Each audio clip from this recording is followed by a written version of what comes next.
इब्तिदा है रब जलील के बाबरकत नाम से जो दिलों के हाल बेहतर जानता है।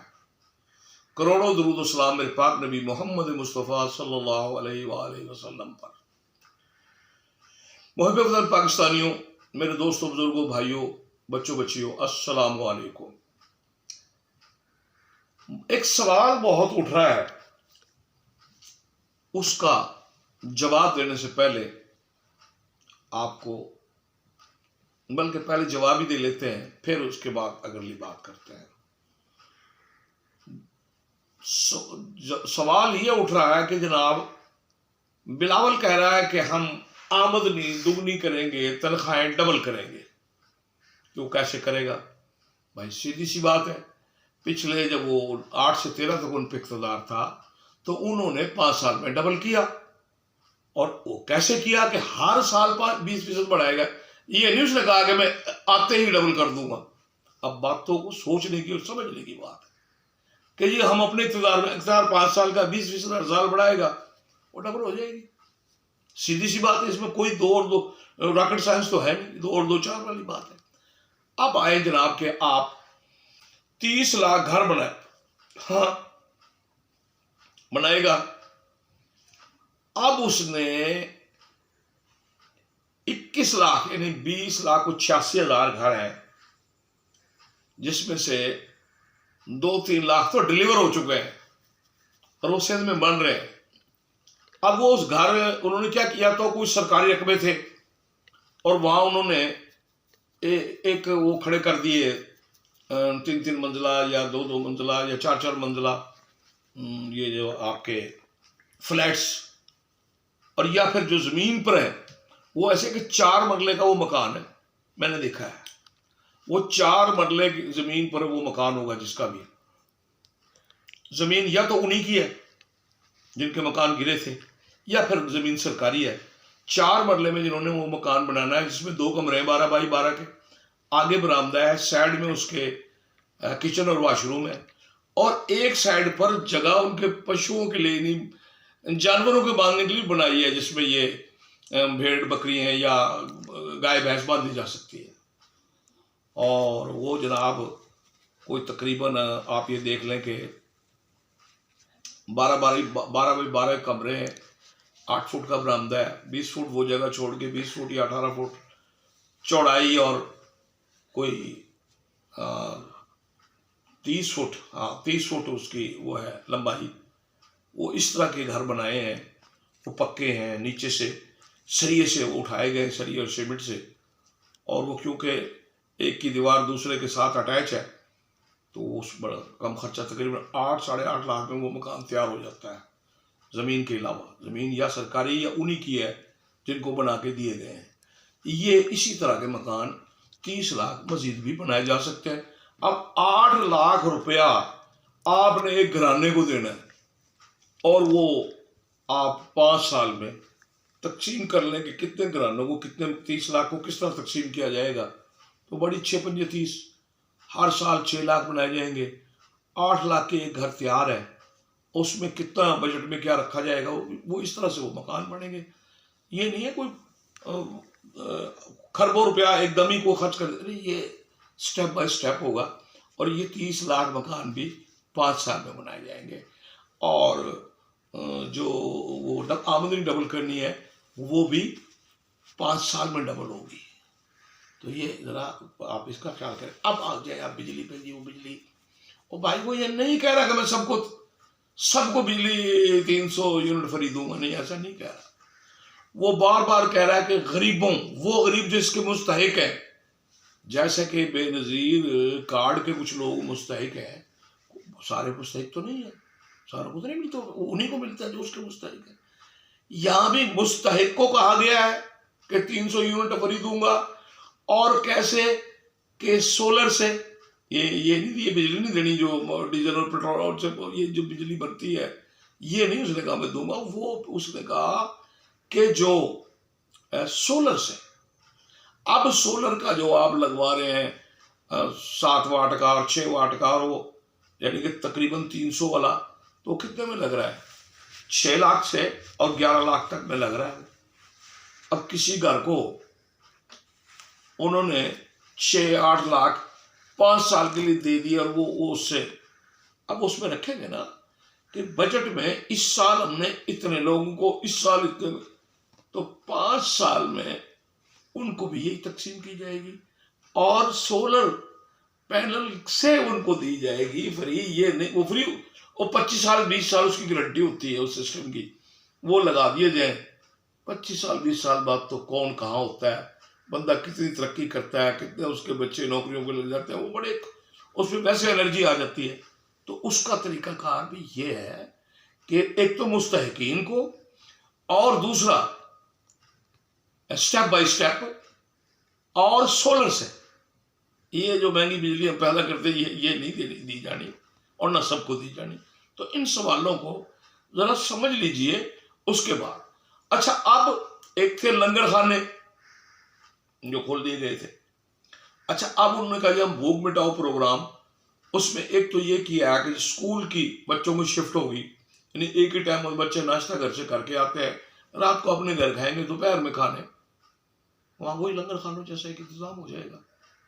और यही कोई वो यूसी टाइम में ऐसा बना दिया जाएगा कि ये पैसा हमने इतना इस पर खर्च करना। अच्छा, फिर वो सारा गवर्नमेंट नहीं देती, वो फिर उसमें मुखैर हजरात भी मिलते रहते हैं और वो एक चेन चल जाती है। तो और हमारे यहाँ तो मुखैर हजरात ऐसे मंसूबों में जहाँ बड़ी शफाफियत हो और वाकई ही लोगों की खिदमत की जा रही हो और वाकई लोगों की भूख मिटाई जा रही हो, तो बहुत लोग बहुत कुछ देते हैं। तो एक तरीका होगा वो बनाया जाएगा, ये नहीं कि बस ये सारा पैसे को ना इतना पैसा खजाने में है, ना लिया जाएगा ना दिया जाएगा, नहीं भाई।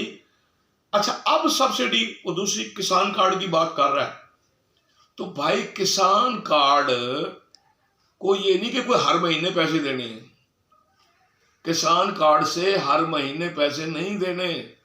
किसान कार्ड से क्या देना है,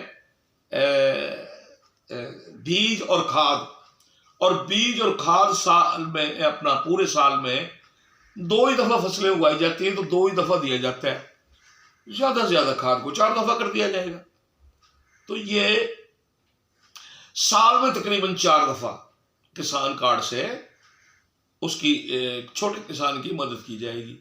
अब वो छोटा किसान है वो है जी 5 एकड़ तक का जो छोटा किसान गिना जाता है, उससे बड़ा फिर बड़ा है। अगर उसको 5 एकड़ में बोरियां चाहिए होती है एक दफा के लिए, 5 बोरी एकड़ की एक बोरी डालते हैं डीएपी की या यूरिया वगैरह, तो कुछ थोड़ा सा जिम्मेदार मेरा है तो थोड़ा थोड़ा पता होता है। अच्छा, जब हमने 4 दफा खाद दी, हालांकि खाद 2 दफा देते हैं 3 दफा, चलें जी आप 4 5 और 20 बोरी है। अब 20 बोरियों पे हमने रियायत दी, उनको कितनी, ये टोटल एक फसल की बात कर रहा हूँ, उसमें हमने उनको 1000 रुपये की रियायत दे दी, तो 5000 रुपये और 20000 रुपये हो गए साल के, यानी कि 20000 रुपये हमने रियायत दी किसान को, टोटल 20,000 पूरे साल की। तो वो ऐसे किसान का कार्ड में मदद की जाएगी। अच्छा, अब स्टूडेंट की मदद कैसे की जा रही है, उन्होंने 1 साल के लिए जो ग्रेजुएशन करके निकला है या उसने आईटी में कोई बीएस किया है या कोई एमएससी करके निकला है, तो उसको अगर 1 साल तक नौकरी नहीं मिलती तो उस 1 साल के उसको वो वजीफा दिया जाएगा। ये नहीं कहा कि वो सारी उम्र के लिए वो हमारे जिम्मे या गवर्नमेंट के जिम्मे रहेगा। तो ये बातें थोड़ी समझने की है कि वो कह क्या रहे हैं, कर क्या रहे हैं। हाँ, अब आगे फिर एक मजदूर कार्ड जिसकी नौकरी ही नहीं, उसको काम ही नहीं मिला पूरे महीने में या 15 दिन में, या तो उसका कोई हिसाब किताब ऐसा रखा जाएगा कि जैसा कि ये बेनजीर इनकम प्रोग्राम है कि उसकी इनकम सपोर्ट हो जाए। ये नहीं कि उसको को हर महीने वजीफा देना है, ऐसा कुछ नहीं है। ये बात को सिर्फ समझने के बाद उड़ा दिया सब, ओ जनाब कहाँ से 300 यूनिट, और भाई पूरे मुल्क को नहीं देनी उसने 300 यूनिट, उसने 300 यूनिट देनी है उनको जो इसके मुस्तहिक है, और फिर ये कारखानों से बनी बिजली नहीं देनी, सोलर वाली बिजली देनी है। तो मेरा ख्याल है आपको ये बात समझ आ जानी चाहिए कि वो कह क्या रहा है। तो इस तरह से मामलात को गहराई से देखें, क्योंकि उसका ये मंशूर आ गया है, 10 रुकात उसने दे दिए हैं, वादा वो कर रहा है। अगर वादा पूरा नहीं करेगा अगले साल तो फिर वो उस पर इतबार नहीं करेगा, अगले इलेक्शन में फिर उस पर कोई इतबार नहीं करेगा। तो ये जनाब उनको भी सोच समझ है। और मैं ये देख रहा हूँ मेरे तजर्बे के मुताबिक या मेरी सोच के मुताबिक, वो अपनी उम्र और अपने तजर्बे से बहुत ज्यादा आगे की बात कर रहा है। तो ऐसे लोगों को कहा जाता है एक्स्ट्रा इंटेलिजेंट। तो वो पता लग रहा है कि वो जुल्फ़िकार अली भुट्टो का नवासा है, और पता लग रहा है कि वो मोहतरमा बेनज़ीर भुट्टो का बेटा है, और उसने उसकी अच्छी ग्रूमिंग की गई है, उसको अच्छा तैयार किया गया है। और मैं अब ये समझ रहा हूँ कि पाकिस्तान के जो बाकी सियासतदान हैं उनसे ज़्यादा वो मैच्योर भी नज़र आ रहा है, और वो ये भी नज़र आ रहा है कि अवाम की नब्ज़ पे उसने हाथ रखा है और अट्रैक्ट किया है उसके इन नारों ने, और लोग उसे वोट दे रहे हैं। और हम अब ये देख रहे हैं कि सिंध में नहीं, बलूचिस्तान में नहीं, बल्कि पूरे पाकिस्तान में उसको पजीराई मिली है। और वो जहाँ से उनके लिए एक सीट मुश्किल हो जाती थी MNA की, सूबा सरहद या अपना KPK से, खैबर पख्तूनख्वा से, अब वो वहाँ अच्छी खासी सीटें ले रहा है। और कल मैं आपको ये भी बताऊंगा कि कौन कौन सी सीट वो बड़ी ज़बरदस्त तरीके से फाइट है उनकी। और पंजाब में वो जनाब रहीम यार खान से लेके और अटक तक इस वक्त मार कर रहा है, और वहां तक वो अटक से भी सीट निकाल रहा है और वो रहीम यार खान से भी सीटें ले रहा है। अब बाकी तो अल्लाह बेहतर जानता है। 8 तारीख को रिजल्ट आएंगे तो इंशाअल्लाह मुझे ये उम्मीद है कि जो हम देख रहे हैं, जो हमारे तज़िये हमारे दोस्तों के, सहाफ़ियों के, तो उसमें अटक, रावलपिंडी, चकवाल, ये पुठवाल डिवीजन की बात कर रहा हूँ, यहाँ से वो सीटें ले रहा है। अब एक एक ले रहा है, ज़्यादा ले रहा है, ये 8 तारीख को आपको पता चलेगा। अगला आ जाए गुजरात, गुजरावाला, सरगोदा, इन जिलों से भी वो सीटें ले रहा है। लाहौर में भी वो बहुत अच्छा मुकाबला कर रहा है। आगे आ जाए तो जनाब वो मुल्तान, बल्कि फैसलाबाद का पहले जिक्र कर लूँ, फैसलाबाद चिन्योट से भी वो सीट निकाल रहा है। और मुल्तान, विहाड़ी,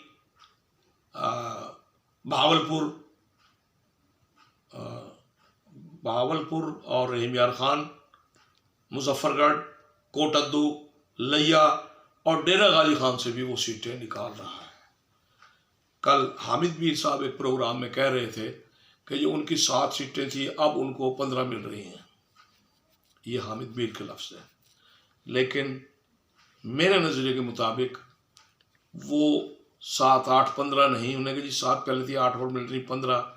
लेकिन मेरा अंदाज़ा ये है कि वो 22 से 25, यानी कम से कम 22 और ज़्यादा से ज़्यादा 25 सीटें हमारे नज़रिए के मुताबिक पाकिस्तान पीपल पार्टी पंजाब से निकाल रही है।